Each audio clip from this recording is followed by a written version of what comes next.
아이들이 부모가 남긴 빚 때문에 사회에 나오기도 전에 빚더미에 쌓이는 경우가 있습니다.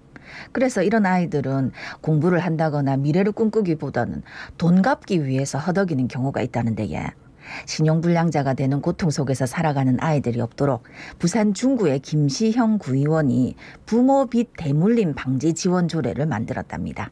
이 지원 조례가 전국으로 퍼지면서 인자 법제화를 앞두고 있다는데 이야기 한번 나눠보겠습니다. 네, 중구의회 김시형 구의원 전화 연결돼 있습니다. 안녕하십니까? 안녕하십니까? 네, 의원님 지금까지 보니까 부모의 빚 대물림으로 인해서 아동 청소년들이 개인 파산 신청을 한 건수가 참 많다고 들었거든요. 이게 어느 정도나 됩니까?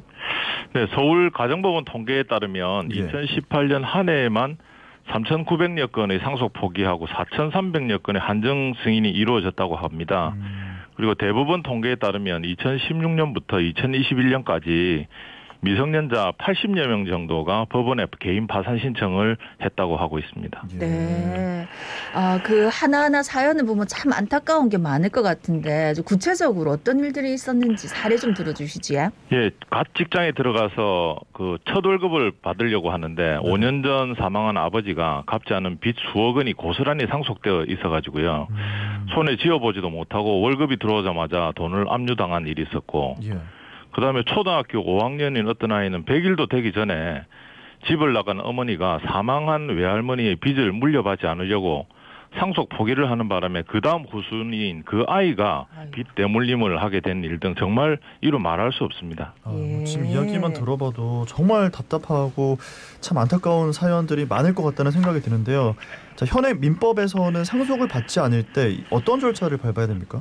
두 가지 방법이 있는데요. 그중 하나가 상속 포기입니다. 그래서 상속인은 상속 포기를 통해서 빚상속에서 벗어날 수 있는데 이 경우에는 선순위 상속인이 상속 포기를 하였다면 4촌 이내의 반개 혈족까지 모두 상속을 포기해야 되는 좀 문제점이 있고요. 두 번째 제가 하고자 하는 건데 한정 승인이라는 방법이 있습니다. 상속 재산의 한도 내에서만 빚을 갖게 되는 겁니다. 이 방법의 장점은 상속 포기와는 다르게 후순위까지 채무가 이어지지 않습니다. 그래서 빚 대물림을 방지할 수 있는 가장 좋은 방법입니다. 네. 근데 이런 법이 만약에 있다 하더라도 아이들이 이거를 뭐 처리하는 거는 쉬운 일도 아닐 것 같고요. 특히 우리 아동 청소년들이 만약에 빚을 대물림 받았다 이러면은 바로 이제 사회 나가자마자 신용불량자로 시작하니까 또 혹시 안 좋은 길로 빠질까 봐 이것도 걱정이네요. 예, 맞습니다. 제가 조례를 만든 가장 핵심이 되는 이유가 그건데요. 아동 청소년 그리고 청년 세대가 빚의 대물림으로 인해서 출발점부터 기울어진 운동장에서 시작하게 됩니다. 우리 사회의 극단적인 불평등이 시작되는 원인이 되기도 합니다. 그래서 요즘 같은 세태에는 극복할 수 있는 방법이 거의 전무하다고 할 수 있습니다. 참 안타깝죠. 참 안타깝습니다. 자, 그래서 아이들에게 부모의 빚을 대물림 받지 않게 하기 위한 이 방지 지원 조례를 처음으로 발의하셨다고 들었거든요. 소개를 좀 해주시죠. 예, 부모 빚 대물림 방지 조례에는 아동 청소년이 사망한 부모의 채무 상속으로 인해서 어려운 상황에 빠지지 않도록 법률 지원 등 우리 지자체가 할 수 있는 모든 일을 하고요. 그래서 아이들이 빚에서 좀 벗어날 수 있도록 도움을 줄 수 있도록 하는 조례입니다. 예. 이 방송 들으시는 분들은 어떻게 이 구의원이 이런 조례안을 발의하게 됐지 궁금하신 분들 계실 것 같거든요. 네. 2018년에 제가 이제 봉사 활동을 다니던 이제 아동시설 보호시설 원장님께서 전화가 와서 시설에 보호 중인 한 아이한테 그 엄마가 남긴 빚이 많은데 이걸 갚으라는 우편물이 왔다는 연락이 왔었습니다. 그래서 해결 방법을 찾다가 법률구조공단의 도움을 받아서 한정 상속 승인을 받을 수 있었습니다. 근데 이제 제가 구의원 일을 하다 보니까 이거 그냥 그 아이에서 끝나는 게 아니라 차라리 법제화에 나서서 앞으로 있을 일에 대해서 좀 대비를 하자. 그래서 이제 제가 2019년 5월에 중구 아동 청소년 부모빚 대물림 방지 지원 조례를 전국에서 최초로 발의하고 우리 동료 의원님들의 도움으로 제정해서 시행하게 되었습니다. 참 필요한 일이었고 많은 분들이 공감을 하셨기 때문에 이게 중구에서 시작했는데 전국적으로 퍼져 나갔다고 들었거든요. 예, 현재 저도 몰랐는데요. 서울특별시 그리고 전남, 경기, 울산시 등 광역의회에서 만들었고요. 그다음에 또 다른 기초의회에서도 현재 많이 만들어서 70여 개 지자체에서 조례를 제정했다고 합니다. 예. 그리고 앞으로도 많은 광역 기초의회에서 조례 제정을 추진하고 있고요. 현재 국회에는 미성년자 상속과 관련한 민법 개정안이 여러 건 발의되어 있는데 토론도 하고 해서 곧 좋은 소식이 들릴 것 같습니다. 마침 지난 10월 14일에 예. 문재인 대통령께서 빚 대물림으로부터 미성년자를 보호하기 위한 제도 개선을 모색하라고 국무회의에서 지시하셨다고 하니까 범정부 차원의 해결 방안도 곧 모색되리라고 기대하고 있습니다. 예. 저희 이 시간에도 전국 최초로 이 부모빚 대물림 방지 지원 조례를 발의하게 되신 거를 얘기를 나눈 적이 기억이 나거든요. 네네. 그때도 말씀을 드렸던 것 같은데 이게 참 정말 좋은 조례를 발의하셨다. 그래서 지원 조례를 제정한 공로로 대한민국 위민의정 대상 대부에서 대상을 수상하셨다고요? 네.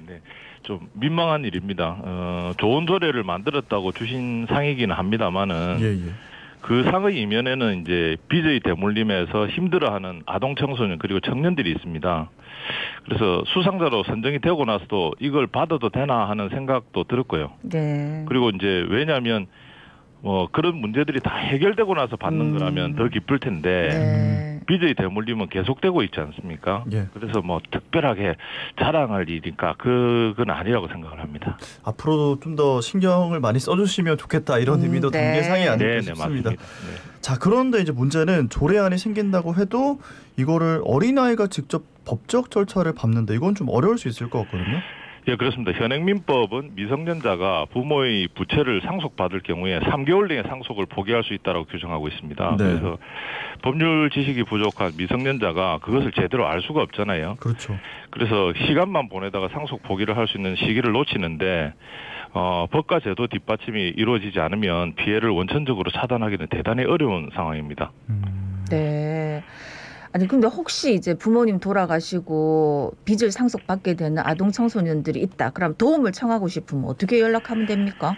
예, 저도 이제 그 점을 가장 많이 생각을 했습니다. 예. 그래서 가장 간편하게 알릴 수 있는 방법은 그 아이들이 다니고 있는 학교 선생님께 저한테 이런 게 왔는데 어떡할까요? 하고 알리는 게 가장 빠른 거라고 생각합니다. 예. 그런 봉투를 빨간 봉투지 않습니까? 네네. 예. 그걸 들고 이제 차일피일 하다 보면 그 구제 시기를 놓치는 경우가 있거든요. 그게 아니라면 동네 어른들한테 의논을 하셔도 되고요. 네. 그것도 아니면 경찰서, 구청, 동사무소 등에 어쨌든 이런 게 왔다는 걸 제일 먼저 알리는 게 제일 중요한 것 같습니다. 오자마자. 아니 그러면은 이런 우편물을 받은 아이들한테 받을 가능성이 있는 아이들한테 어른들이 일단 먼저 알려주는 것도 중요할 것 같은데. 예, 그건 맞습니다. 지금 그 정부에서 하고 있는 사회 취약계층 네. 이제 그런 것들을 발굴하는 작업을 하고 있거든요. 예. 저 복지 사각지대라든지 그래서 주변에는 주민자치위원회가 있고요. 그다음에 사회복지 공동모금체도 있고 그다음에 통장님들도 계시고 그런 분들이 요즘은 많이 파악을 해서 이런 것들이 많이 발굴되고 있는 상황입니다. 네. 그나마 다행이라는 생각이 듭니다. 네. 자, 마지막으로 시민분들께 한 말씀 부탁드립니다. 예, 경제 사정이 좋지 않은 상황에서 여러 가지 곤란한 상황에 노출되는 아동 청소년들이 많습니다. 우리 사회가 만들어 놓은 법과 제도가 우리 아이들의 미래를 막는다면 하루빨리 법과 제도를 정비하는 것이 급선무라고 생각합니다. 우리의 미래인 아이들이 환하게 웃고 사는 사회를 만들어줘야 할 의무가 우리 어른들에게 있다고 생각합니다. 주변에서 빚 대물림에 노출되는 아이들이 있다면 적극적으로 나서주시기 바랍니다. 저도 정치를 하고 있기 때문에 저도 할 수 있는 한 최선을 다하겠습니다. 예. 네, 알겠습니다. 앞으로도 또 좋은 조례 만드셔갖고 또 이렇게 전화 인터뷰하고 싶네. 알겠습니다. 예. 오늘 말씀 여기까지 듣겠습니다. 고맙습니다. 고맙습니다. 네, 고맙습니다. 네. 지금까지 중구입회 김시형 구의원이었습니다.